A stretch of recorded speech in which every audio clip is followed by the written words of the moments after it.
Hi, it's me again with CorelDraw Tips and Tricks, and somebody asking a question how they can fill in these gaps. Well, what it is, and you can see right there, there's rough lines.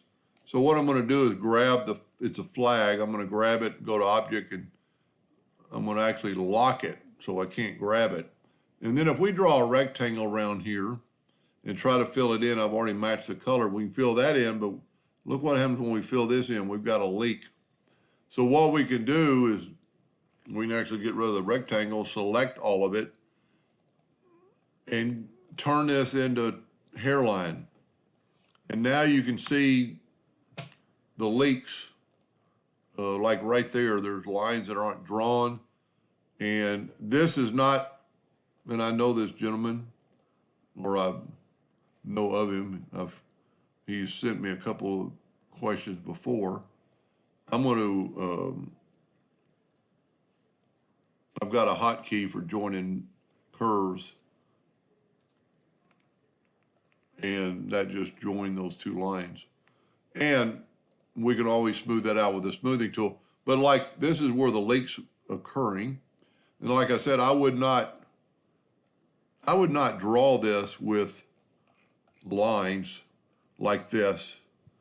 One, you just can't fill it in, and two, like you can see this line right here doesn't even go anywhere, but we could, what he's trying to do, he's trying to match up the thickness and the thinness, I would assume, and we're going to go, and so I'm going to do this, and then I'm going to try to approach it actually the way I would do it.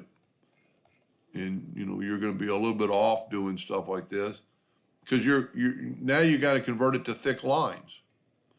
I think we've got everything, but if we select it all, well, this one right here might be joined. Get back to the zoom tool, and they're not. So we need to join these two lines. And let's say that's good, and I'm going to hit my hotkey, which is J, which is join curves, which is under Docker's join curves. And now you could change it back to that 3-point line. And we're back to where we were, and then you can take the Smart Fill tool, and I just match that color by going to the eyedropper and grabbing a sample. And then we can fill in these spots. That might work, but this is how I would attempt it. Let me see what his nudge distance is. I'm going to set it like on 6. I'm going to nudge this out of the way. There's a couple of ways I would draw this, and what's so good about it, there's 2 of them, so you just have to draw one side. But you've got some thick and thin. You could almost do it with the artistic media tool, but I'm going to use the 3-point curve line, and I'm going to go from there to there and then just go up. And I'm not going to pay too much attention right now of getting perfect, because we can always take the shape tool and grab the handles and get it a little more perfect. And you could spend a lot of time doing this, but grab the 3-point curve line again, and don't even go, you know, that tip yet, because we can fix that. So I'm going to go around here and not worry about being centered yet. And we'll go ahead and do the whole thing real quick. I'm just going to where I can make a curve, not too far. And then we just have to connect that line. Now we can go on the opposite side. Sometimes it's almost better to do short little curves than a big long curve. And then on here, it'd almost be better to hand draw on that, but we can use the 3-point curve again, and I would maybe go to the middle and then have it kind of go down, go here, go to the middle, and kind of go down. Because we're trying to mimic that line. Then we're gonna, don't have to worry about this cross section. I'm gonna go ahead and make this all in one swoop. And I'm not worried about the end yet, because we can take, and you would need to take a little bit of time on this and then get your 3-point curve line and, you know, make that a little more perfect. And then you could spend a little bit of time with your shape tool and get him, because one thing good about the 3-point curve, when you hit that node, you've already joined the lines. When you go from line to line, it's basically joined.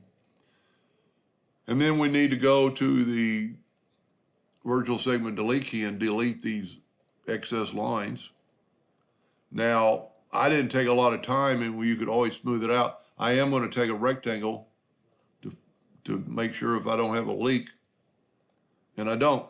And you can see it's not perfect, and our rectangle stopped the leak from happening up here. So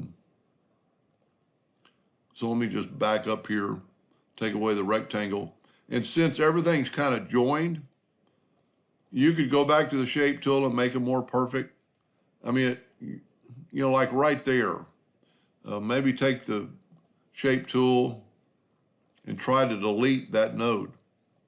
See what happens. Worked pretty well. Take the shape tool, delete that node. It gives you a more even curvature. So let's say you've worked on this for a while and you're quite happy with it. Let's see if we can't delete that node and then stretch this out. When you do that, it'll give you a better curve than you could probably draw. So let's call that good. Let's take the color. Whoa, I created a leak, evidently. So in this case, I'm pretty sure I'm not too far off. I am going to take the pick tool and select it all, and then hit the shape tool, which selects it all, and then select all the nodes. And this time I'm going to use the Docker, Windows Dockers, join curves. And I've got mine just set on, well, I need to be 0.1 and hit apply. And normally when you see something change, it has worked. So we have that, and I would maybe make this bell a little bit bigger. But then what's so neat, what you've got, and I don't like that, this needs to be corrected. But Control D and make a duplicate of it. Well, he's got his duplicate set. That always needs to be at 0. Well, it doesn't always. Be at 0, 0. Control D, while holding down the control button, flip this guy, and then you can just manually put it into where it needs to be. And, the flag wasn't taken at a, 90-degree angle. If you look at this strip, that's one thing you maybe need to start with when you have a picture, is maybe get something. He's done a really good job on the other part of the flag, and I don't even think I had the text, but I think he did the text, and he's already got that line in, and he's working on this line. He just needed help on that. So a little bit more cleaning up, especially like right in there. That doesn't look good. So let's take our fill away and let's take the smoothing tool, set pretty little, and let's just smooth that out a little bit. We'll probably have to take that one node away. I've actually got 2 sets of lines there, I think. And take the smoothing tool again and just click on your line. Let's see what's going on. Maybe in this case, it might be better just to do it with handles. This needs to be an intersection kind of look. But everything is, the picture's fuzzy. It's kind of hard to tell what's what.